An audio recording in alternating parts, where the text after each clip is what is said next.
Bienvenue à tous dans le laboratoire de Nicolas Douglas. Alors, pour mon expérience, j'ai bien évidemment fait les choses correctement.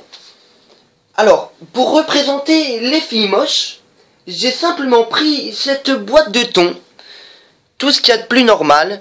J'ai bien évidemment choisi le plus bas prix pour éviter de faire du gaspillage, pour éviter de gâcher de la nourriture, voilà. Et pour représenter bien évidemment le maquillage que ces filles moches se tartinent sur la gueule, j'ai bien évidemment pris du réel maquillage, que je vous rassure, je ne remettrai pas sur ma gueule après. Voilà, alors une poudre à finition, je mets Maybelline, un pinceau pour appliquer la poudre, un Risil et un rouge à lèvres rose pailleté. Alors pour commencer cette expérience, bien évidemment, nous allons déjà ouvrir cette boîte de thon. Alors non, il ne s'agit pas de l'intérieur des filles moches, mais de l'extérieur. Le thon représentera l'extérieur des filles moches.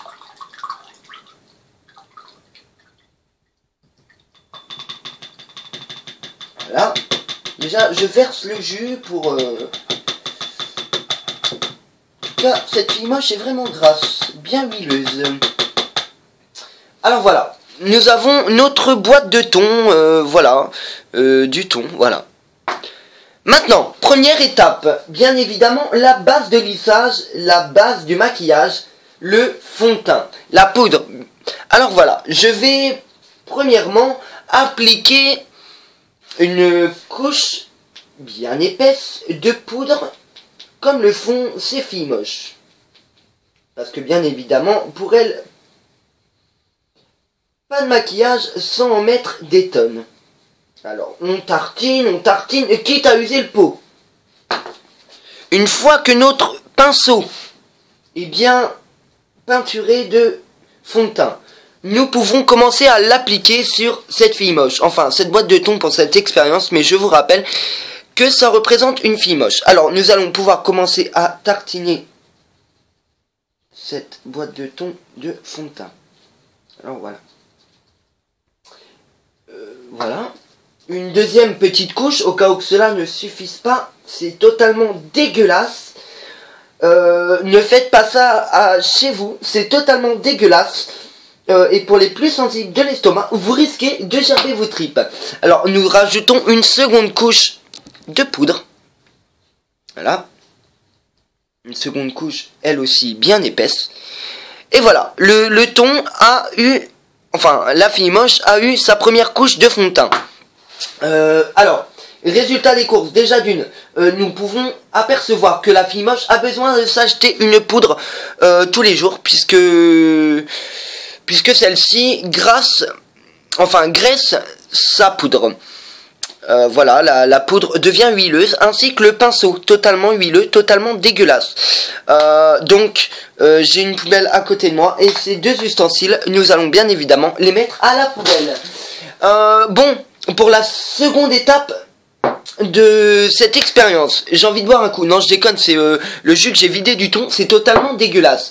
Donc, pour cette seconde étape, pas de maquillage, bien évidemment, sans Risil. Le Risil de base, bon, c'est quand même un Bérange Paris, je ne sais pas ce que c'est. Bref, ce mascara également, je le jetterai afin de...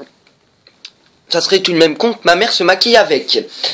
Elle aurait les yeux qui sentent le thon. Bon, sans mauvaise blague. Donc voilà, voici le Risil que nous allons appliquer en seconde couche sur le thon, qui représente, je rappelle encore et encore, qu'il s'agit d'une représentation de la fille moche.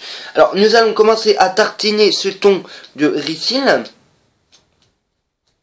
Et évidemment, comme la poudre, les filles moches ne se contentent pas de qu'une seule couche. Donc, nous allons en rajouter un petit peu. C'est totalement dégueulasse. Ça doit être un mélange de mascara et de thon à l'intérieur du tube. C'est totalement horrible. Mais... quand je fais une expérience, je l'ai fait réellement. Donc voilà, alors nous avons maintenant appliqué notre mascara sur le thon. Voilà. Donc, résultat des courses, nous pouvons voir que le thon reste tout autant dégueulasse, voire plus. Donc, bon bah également pareil pour ce pauvre mascara poubelle, pour éviter que ma mère se maquille avec. Bon, oula, j'ai fait tomber le rouge à lèvres des moches. Alors voilà, j'ai pris également un rouge à lèvres que j'ai moi-même acheté, juste pour cette expérience. Un rouge à lèvres de plus bas prix, acheté chez Jiffy. Vous savez, les trucs qui filent des boutons. Alors voilà, pour cette expérience, cela suffira. Donc maintenant, nous allons réaliser la dernière étape de maquillage, c'est-à-dire le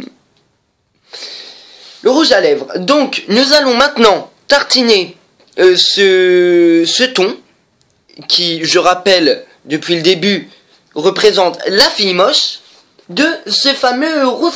Oh, pardon, excusez-moi. De ce fameux rouge à lèvres. Donc, je vais commencer à appliquer notre rouge à lèvres, qui représente, lui, bah, le rouge à lèvres que se mettent les moches. Alors, il est super joli, mais... oula, il s'est cassé dans la boîte. C'est totalement dégueulasse. Bon, je rappelle que ce rouge à lèvres sera jeté également après la... Même tout de suite, je crois bien. C'est totalement horrible. Regardez l'état du truc. Avis aux âmes sensibles. Voilà. Donc, maintenant, l'expérience est finie. Nous allons enfin pouvoir connaître le résultat du maquillage sur une fille moche. Voir si oui ou non la laideur peut être camouflée par le maquillage. Résultat en image. Après ce que vous voyez, attendez, je vais déplacer voilà. Alors voilà le résultat d'une fille moche maquillée. Et donc, enfin, seulement par constatation, puisque j'ai fait l'expérience justement pour constater le résultat avant d'avancer mon avis. Et je peux vous affirmer qu'une fille moche avec du maquillage, c'est encore plus dégueulasse. Déjà qu'elle est dégueulasse de base, alors avec du maquillage, ça n'arrange rien. Donc les filles moches, maintenant, sachez-le, le maquillage n'arrangera pas votre laideur. Restez naturel, même si c'est dur pour vous. Mais dans le miroir, ça ne change en rien avec du maquillage. Vous venez de voir l'expérience par vous-même. Allez, kiss!